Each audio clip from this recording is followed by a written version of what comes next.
The question on everyone's mind, what's the status of the coronavirus vaccine? Hi again, and welcome to today's Plain English lesson. I'm Jeff. The producer is JR. And today's full lesson can be found at plainenglish.com/284. On today's lesson, you'll learn about how drug companies test new vaccines, and we'll be talking about the logistical challenge around producing billions of doses that will eventually be necessary. Later on in the lesson, we'll talk about the phrasal verb line up, and we have a quote of the week for you.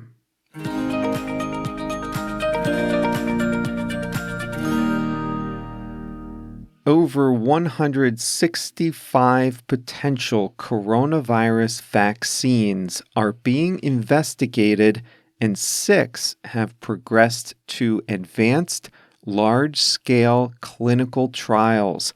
But several hurdles remain before the world's population can be vaccinated.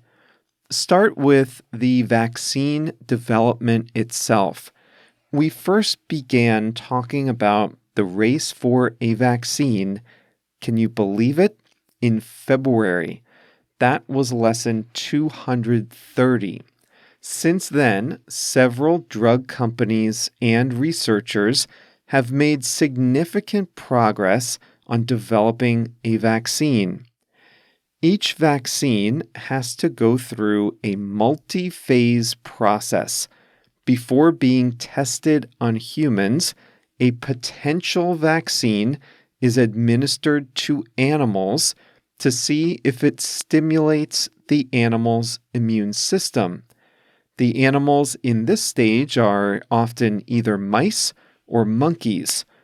In this stage, researchers are simply asking, is this potential vaccine doing what we think it should do?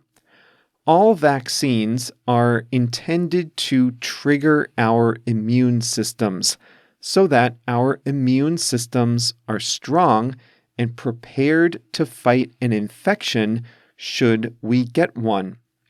So any candidate vaccine must at least trigger the right immune system response. If it looks like it produces an immune system response in animals, then it can begin the first phase of human trials with a small number of people. This stage is intended to confirm whether humans have a similar response as the mice or the monkeys had. If human immune systems are stimulated, that's good news, but it still doesn't say whether the vaccine is effective.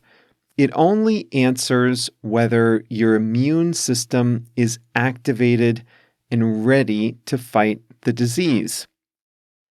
In the second phase, scientists ask whether the immune response does what we want it to do. In this phase, they recruit people who may have the disease in question or who are at risk of getting the disease. They administer the vaccine to people in groups, and they study how different groups, such as children or the elderly, respond to the vaccine. If it does appear effective and reasonably safe, then the drug is ready for the third phase, a large-scale trial. In a large-scale trial, the scientists will look for two things. First, is the drug effective over a larger group of people? And second, are any side effects present? Only after passing this third phase can a vaccine proceed to get governmental approval, which is itself a long process. There are about 165 vaccines being tested around the world according to the latest estimates, and 6 are in phase 3. Most of the vaccines in large-scale trials are being developed by teams, usually a pharmaceutical company together with a university or a nonprofit.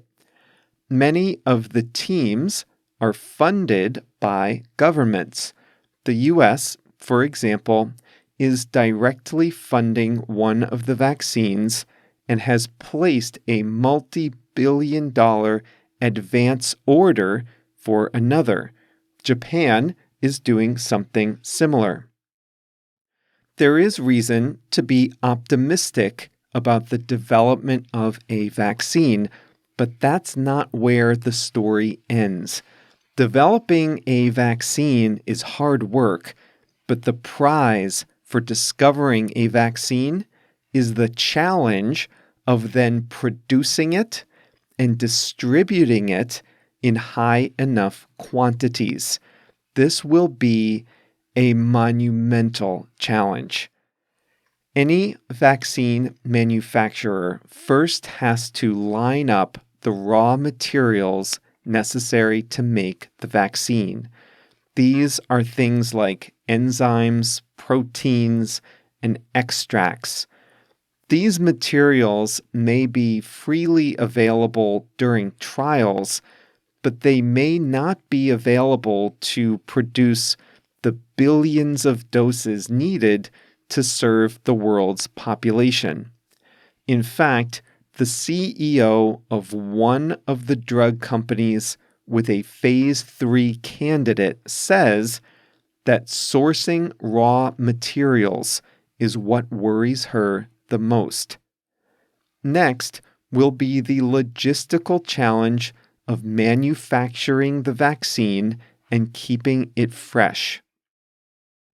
The manufacturing process of some vaccines requires new machinery that has to be developed.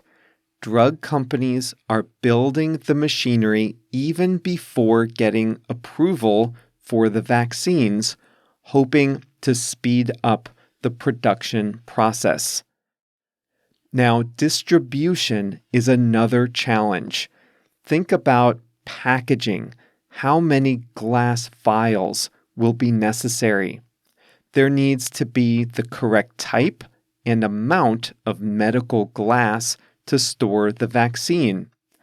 A vaccine will be distributed at first by air.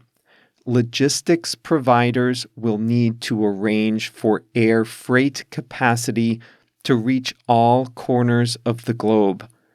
Refrigerated warehouse space and refrigerated shipping will be required. These are available, at least in developed economies, but often not in the right quantities and not always in the right places. And then there's the so-called last mile. Who will get the first doses and how will they be administered? Experts predict that the coronavirus vaccines would be administered in special stations outside hospitals at first, but countries would have to determine who gets the first vaccines and how to control the overwhelming demand for them. Healthcare workers, the elderly, and others most at risk will probably get the first chance at a new vaccine once it's available.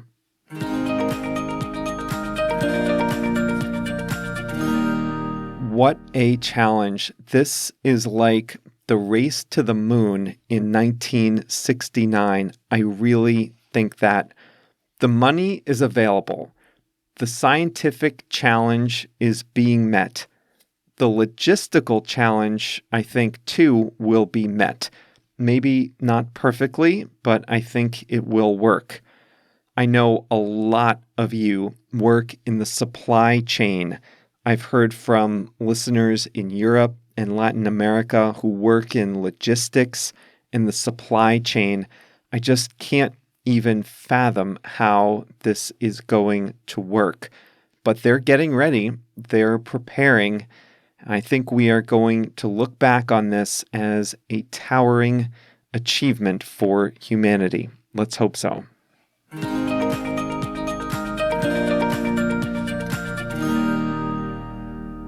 Today's expression is to line up.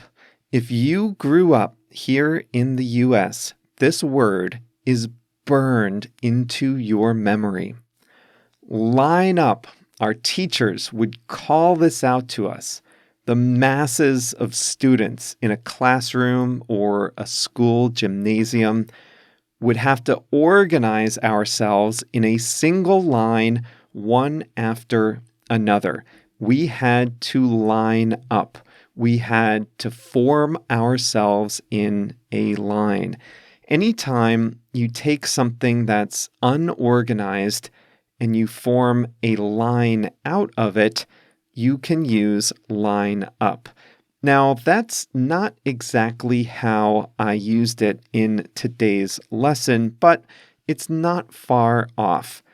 The other way to use line up, which I think is more common among adults, is to arrange for something to happen. To arrange for something to happen.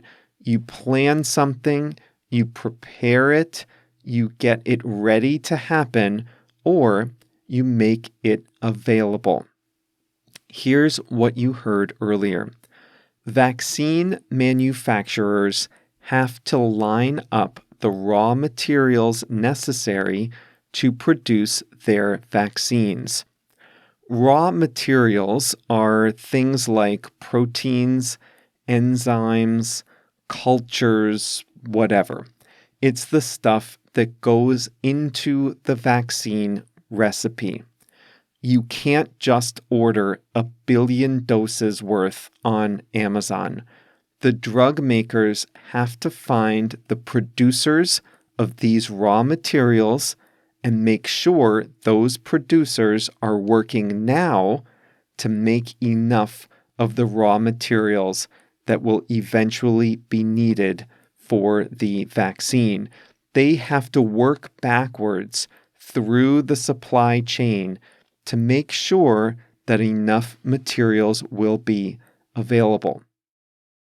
So we say that the drug makers are lining up the raw materials that they will need to manufacture their vaccines should their vaccines be approved by the government. They're not ready to use the raw materials now, but they can't afford to wait until they get a proven vaccine. They can't develop a winning vaccine and only then start thinking about how to make it in a factory. They need to line up the raw materials now. They need to arrange for the raw materials to be available. Any manufacturer needs to do this when they start making a new product. It could be a car, a smartphone, a drug, whatever. You need to line up the parts or the inputs before you begin production. And the suppliers themselves, they too need to line up their own supplies. Everyone in the supply chain needs to line up their inputs.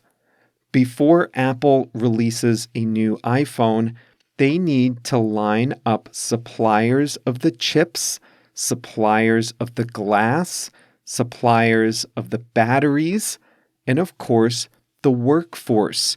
They need to line up enough workers to put these things together. Note that Apple doesn't put the phones together themselves.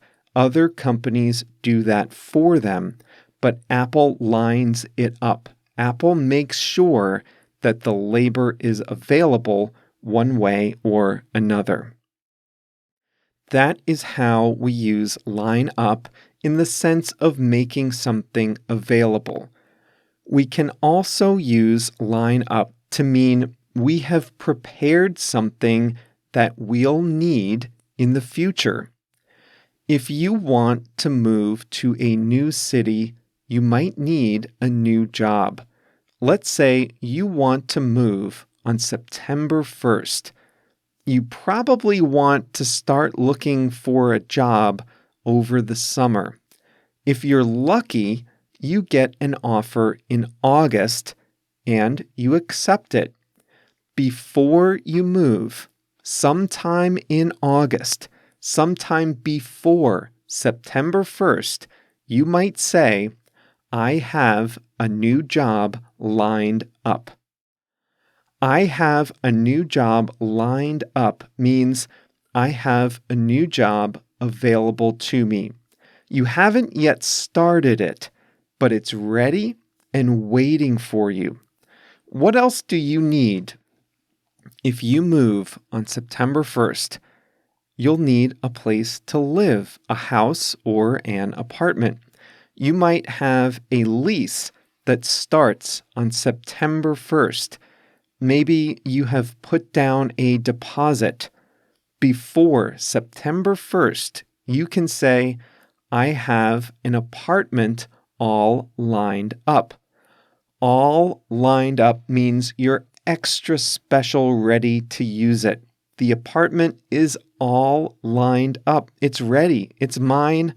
I'm ready to use it. But there are no guarantees in life. You might have something all lined up, but you still might not get it.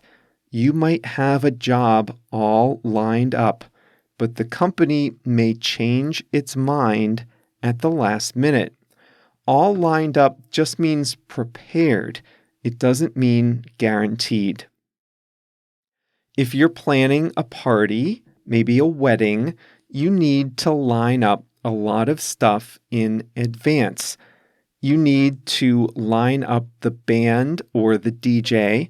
You need to line up the caterers. You need to line up the officiants. Don't forget that. Who's going to do the honors for the lucky couple? The officiant is the person who administers the ceremony. You want to make sure that's all lined up. You don't want to show up to your own wedding and find there's nobody to perform the ceremony. Sometimes we say, I have a lot lined up this week. In that sense, it means you have a lot to do. Can you come out to lunch with me today? I want to tell you all about my new car. No, I'm sorry, you might say, I can't today. I have a lot lined up, and I don't think I can get away.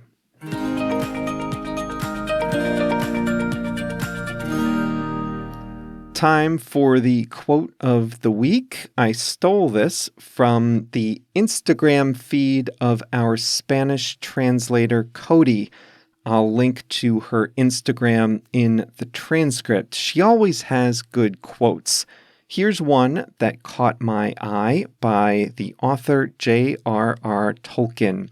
He said, all we have to decide is what to do with the time that is given to us. I like that quote. We tend to overcomplicate things sometimes. So this is just a reminder that the only really important decision is how we spend our time. I like it. So thanks, Cody, for the inspiration and for posting that quote. And congratulations to you on reaching the end of another Plain English lesson. Remember, all the extra lesson resources are available on our lesson homepage at plainenglish.com/284. We'll be back on Thursday. Our topic on Thursday is a scientific discovery in the Mexican state of Puebla. and another one in the Mexican state of Zacatecas. Now, you heard me mention Cody, our Spanish translator, and you might be wondering, why do we have a translator if everything is in English? Good question. Well, all our transcripts online come with translations into 9 languages. Spanish is just one. We have an army of translators around the world on 4 continents who translate the hardest words and phrases in each lesson. And those translations are built into our transcripts on plainenglish.com and are available for Plus or Starter members. To learn more about that, visit plainenglish.com/join, JOIN, and choose either the Plus or Starter membership. We'll be right back here on Thursday. See you then.